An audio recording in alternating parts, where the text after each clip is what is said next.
Well met. I'm Derek Brown, here to guide you through the roundup of all the action from Masters Tour Dalaran. With this being the third Masters Tour of the year, it meant that at the end of the weekend we would know who our new Grand Masters for each region would be.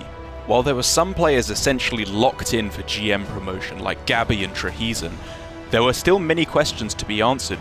Would Bunny Hopper be able to re-qualify for Grand Masters?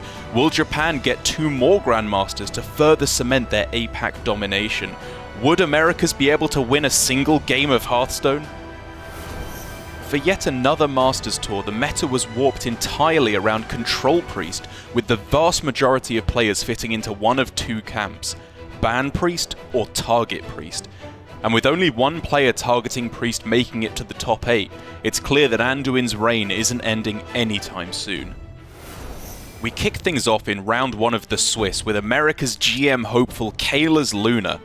Ignoring current GMs and recently retired Just Sayin', we miss you David, Kayla's Luna was in joint first place. His first match however was no slouch, and despite taking a Rush Warrior win in the first game, it was Killin' All Day who came away with the win after winning the next 3 games. Looks like it's going to be another scrappy fight for those America's GM spots. While most attention was paid to Bunny Hopper for players who could immediately re-promote into GM, High 3 in the APAC region was in the same boat. Playing vs RDU in round 2, he was employing the unusual strategy of bringing Clown Druid, but also banning Priest. He ended up taking a very swift loss in Game 5, and would have a tough time making it back to GM from here.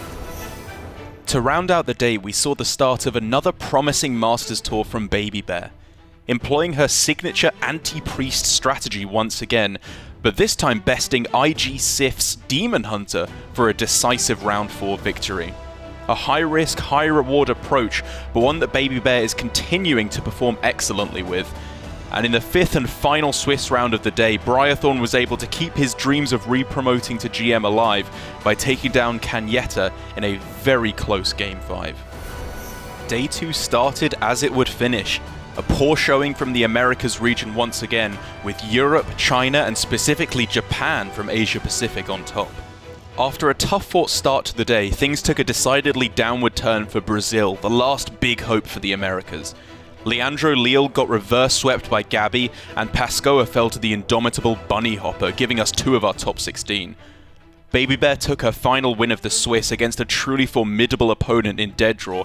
However, she finished in 17th place, just narrowly missing out once again on the top 16 cutoff. Day 2 ended with the top 16 games, dominated by China for yet another Masters Tour. Despite losing his game, Bunny Hopper had already guaranteed his invite to the next season of GM, but the man of the hour was super fake, earning himself plenty of fans with his expressive personality and keeping the dreams of the first Portuguese Grandmaster alive with his win over Ryuko.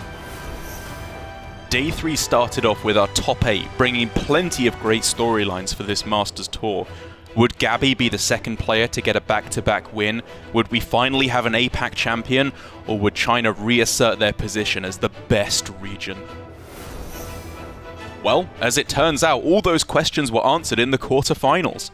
A win for Rekvam made him the lone EU, and for that matter, lone non-Chinese player left in the semi-finals, as Shuimu, Lee and Omega Zero all took their wins, guaranteeing us at least one Chinese player in the finals. Our first semi-final was Rekvam vs Shuimu, and it was looking to be over very quickly when Shuimu won both his Warrior and Demon Hunter games in lightning-fast fashion. But Rekvam turned things around, taking 2 wins against the Miracle Rogue, a deck that many players questioned including at all because of its weakness to Rush Warrior. And despite playing some of the best Hearthstone of the tournament, Rekvam ultimately fell to the Rogue at the final hurdle, and Shuimu became our first finalist.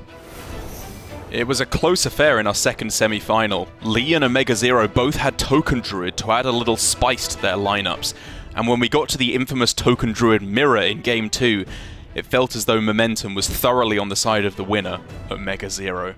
From there, Omega Zero put on a clinic, with Cult Neophyte played 3 turns in a row versus Lee's Token Druid next game. It was a comfortable victory to lock up our finals, Shuimu versus Omega Zero.